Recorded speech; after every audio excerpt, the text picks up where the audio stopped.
Welcome back everyone. Welcome to civil services study. Question number 1, कौन से कारक बचत की सीमा में वृद्धि के लिए सुझावों में सम्मिलित किए जा सकते हैं? पहला स्टेटमेंट है, सरकार द्वारा बचत पर आय कर से छूट की सीमा बढ़ाई जानी चाहिए और कंपनी द्वारा लाभांश की घोषणा और उसके वितरण पर प्रतिबंध लगाना चाहिए। सरकार को स्फीतिकारी प्रवृत्तियों को नियंत्रण में रखना चाहिए क्योंकि इनका बचत सामर्थ्य पर प्रतिकूल प्रभाव पड़ता है। बताइए कौन कौन से सुझाव हैं। देखिए ये तीनों के तीनों हैं, इसका आंसर जो है वो उपरोक्त सभी है, ऑप्शन नंबर डी। तो उपरोक्त सारे के सारे हैं। कंपनी द्वारा लाभांश की घोषणा और उसके वितरण पर प्रतिबंध लगाया जाना चाहिए। सरकार द्वारा बचत पर आयकर से छूट की सीमा बढ़ाई जानी चाहिए। सरकार को स्फीतिकारी प्रवृत्तियों को नियंत्रण में रखना चाहिए क्योंकि इनका बचत सामर्थ्य पर प्रतिकूल प्रभाव पड़ता है। तो सारे के सारे करेक्ट हो गए, इसका आंसर हो जाएगा option number D. Question number 2 पर आ जाइए। निम्नलिखित कथनों पर विचार करना है। 2 स्टेटमेंट है यहाँ पर, बताना है कि इनमें से कौन सा करेक्ट है। पहला स्टेटमेंट है, एंजल वक्र के अनुसार आय बढ़ने से बचत क्षमता का विकास होता है। विकास होता है या ह्रास होता है? भारत में विगत कुछ समय से सकल बचत की 80% से अधिक बचत गृह क्षेत्र द्वारा की गई है, यानी हाउस होल्ड सेक्टर से। 80% कुछ ज़्यादा नहीं है ये? देखिए ज़्यादा नहीं है, सही है। और पहला वाला भी करेक्ट ही है, विकास होता है, ह्रास नहीं होता है। तो दोनों के दोनों करेक्ट हैं, सी है इसका आंसर। तो एंजल वक्र जिसको बोलते हैं इंग्लिश में कर्व के अनुसार आय बढ़ने से बचत क्षमता का विकास होता है। तो स्पष्ट है कि कथन पहला वाला करेक्ट हो गया। और भारत में काफ़ी लंबे समय से, मतलब विगत कुछ समय से सकल बचत का 80% से अधिक बचत जो है वो गृह क्षेत्र यानी हाउस होल्ड सेक्टर द्वारा की गई है। क्वेश्चन नंबर 3 पर आ जाइए। निम्नलिखित कथनों पर विचार करना है। 2 स्टेटमेंट है यहाँ पर, बताना कि इनमें से कौन सा करेक्ट है। पहला स्टेटमेंट है, निम्न श्रम कौशल एवं निम्न प्रबंधन कौशल के साथ बुनियादी ढांचे एवं शासन की निम्न गुणवत्ता तथा कम व्यापकता के कारण उच्च निवेश के बाद भी वांछित समृद्धि दर प्राप्त होने में कठिनाई होती है। भारत में बचत की दर अन्य किसी भी देश की तुलना में काफ़ी अधिक है क्या? बताइए। भारत में बचत की दर अन्य किसी भी देश की तुलना में काफ़ी अधिक है, बिल्कुल करेक्ट है ये वाला स्टेटमेंट, सेकंड वाला। पहला वाला भी करेक्ट है, दोनों के दोनों सही हैं। इसका आंसर हो जाएगा ऑप्शन नंबर सी। तो देखिए भारत में बचत की दर अन्य किसी भी देश की तुलना में काफ़ी अधिक है, लेकिन उच्च बचत के बाद भी निवेश स्तर जो है, उसका जो स्तर है निवेश का, काफ़ी नीचा है।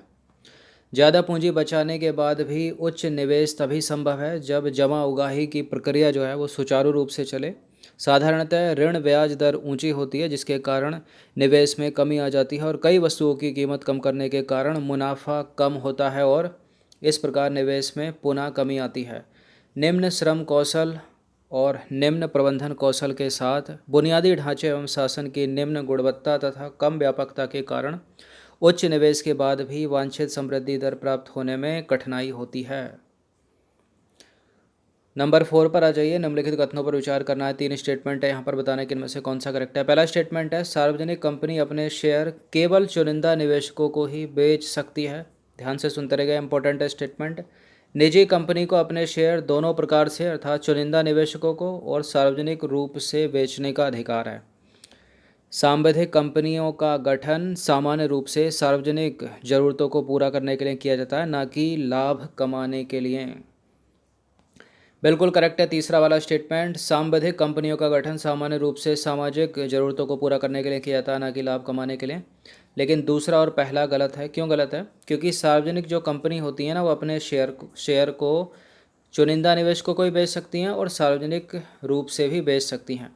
लेकिन जो निजी कंपनी होती है वो केवल चुनिंदा निवेशकों को ही बेच सकती है, सार्वजनिक रूप से नहीं बेच सकती। तो इंटरचेंज करोगे तो करेक्ट हो जाएगा। फिलहाल गलत है दोनों के दोनों स्टेटमेंट, केवल तीसरा करेक्ट है। इसका आंसर हो जाएगा ऑप्शन नंबर डी, केवल 3।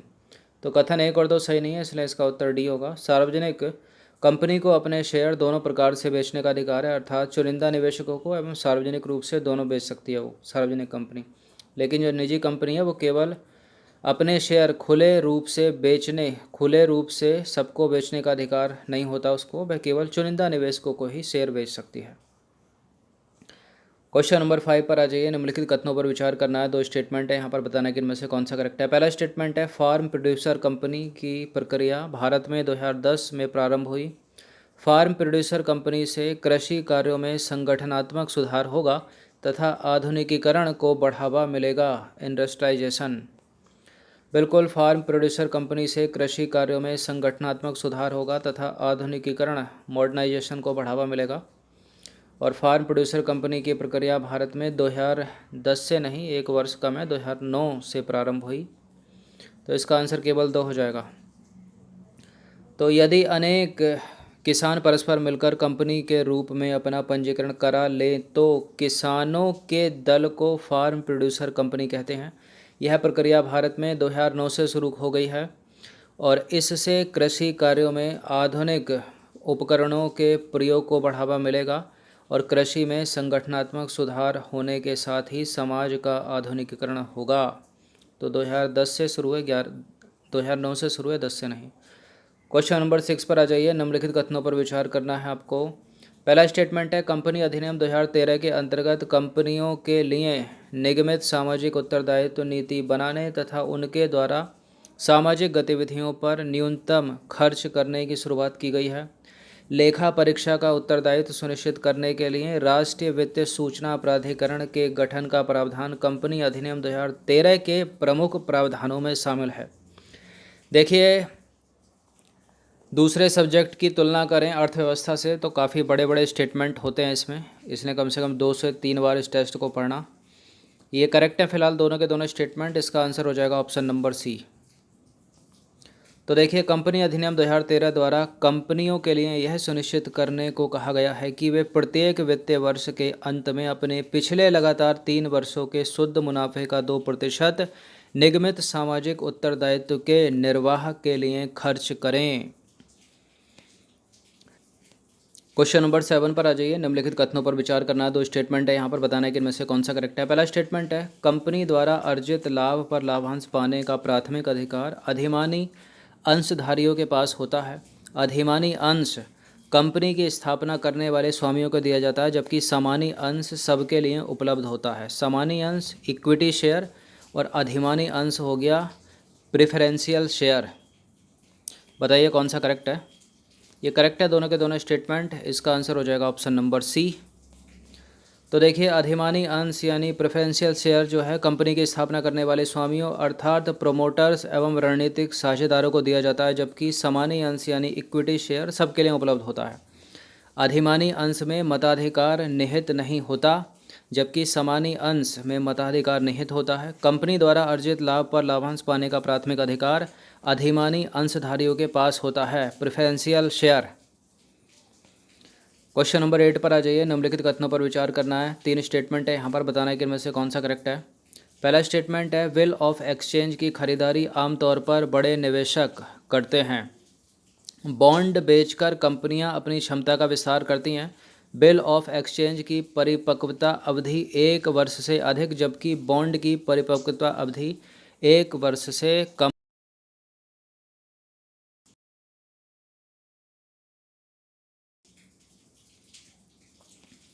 देखिए, पहला वाला करेक्ट है, दूसरा वाला करेक्ट है, ये गलत है। जो बिल ऑफ एक्सचेंज होता है उसकी अवधि होती है 1 वर्ष तक। 1 वर्ष से अधिक होगी बॉन्ड की अवधि। देखा होगा आपने, 5-5 साल के बॉन्ड भरे जाते हैं, 2 साल, 3 साल, 10 साल। तो 1 और 2 करेक्ट है, तीसरा वाला को इनकरेक्ट कर दीजिए। इसका आंसर हो जाएगा ऑप्शन नंबर बी, केवल 1 और 2। तो कथन 3 यहाँ पर सही नहीं है। जिस ऋण प्रतिभूति की परिपक्वता अवधि 1 वर्ष से कम हो उसको बोलते हैं बिल ऑफ एक्सचेंज यानी हुंडी, और जिस ऋण प्रतिभूति की परिपक्वता अवधि 1 वर्ष से अधिक हो उसको बोलते हैं बॉन्ड, याद रखना। और ऐसी प्रतिभूति जिसके क्रेता को प्रतिभूति जारी करने वाली संस्था के स्वामित्व में कोई अंश ना मिले, लेकिन एक निर्धारित दर पर ब्याज पाने का अधिकार मिले तथा निर्धारित समय के बाद मूलधन पाने का भी अधिकार मिले, उसे ऋण प्रतिभूति कहते हैं। क्वेश्चन नंबर 9 पर आ जाइए। निम्नलिखित कथनों पर विचार करना है। दो स्टेटमेंट है यहाँ पर, बताना है कि इनमें से कौन सा करेक्ट है। पहला स्टेटमेंट है, लोहा इस्पात उद्योग, बिजली निर्माण उद्योग, सूती वस्त्र उद्योग आदि में कार्यशील पूंजी के अनुपात में स्थिर पूंजी का निवेश अधिक करना होता है। सामान्य रूप से स्थिर परिसंपत्तियों की व्यवस्था करने के लिए प्रदान किए जाने वाले क्रेडिट को अल्पकालिक वित्तीय पूंजी कहा जाता है। देखिए, पहला वाला करेक्ट है, दूसरा वाला गलत है, क्योंकि सामान्य रूप से स्थिर परिसंपत्ति की व्यवस्था करने के लिए प्रदान किए जाने वाले क्रेडिट को दीर्घकालिक वित्तीय पूंजी कहा जाता है, अल्पकालिक पूंजी नहीं। तो दूसरा वाला गलत हो जाएगा। जहाँ जहाँ दो उसको एलिमिनेट कर दीजिए। इसका आंसर हो जाएगा one only, option number A. तो कथन दो सही नहीं है। बाहर बारिश पड़ रही है, बैकग्राउंड में कुछ नॉइस आ सकती है, उसको इग्नोर करना। सामान्य रूप से स्थिर परिसंपत्तियों की व्यवस्था करने के लिए प्रदान किए जाने वाले क्रेडिट को दीर्घकालिक वित्तीय पूंजी कहा जाता है, अल्पकालिक नहीं। किसी उद्योग विशेष में जिस अनुपात में पूंजीकरण होगा और उत्पादन की प्रक्रिया जितनी अधिक जटिल होगी, स्थिर पूंजी का अनुपात उसी अनुपात में अधिक होगा। मजदूरी का भुगतान, कच्चे माल की खरीद इत्यादि के लिए उद्योगों द्वारा प्राप्त की जाने वाली पूंजी अल्पकालिक वित्तीय पूंजी कहलाती है। उद्योगों के छोटे मोटे विस्तार के लिए माध्यमिक वित्त की आवश्यकता पड़ती है। क्वेश्चन नंबर 10 पर आ जाइए। अंतिम प्रश्न है ये। निम्नलिखित कथनों पर विचार करना है। दो स्टेटमेंट है, एक बार फिर से बताना कि इनमें से कौन सा करेक्ट है। पहला स्टेटमेंट है, प्रतिभूति बाजार एक ऐसी वित्तीय संस्था है जहां डिमांड और सप्लाई के आधार पर जन सामान के बीच, मतलब आम जन के बीच, प्रतिभूतियों की बिक्री एवं खरीद संबंधी लेन देन होता है।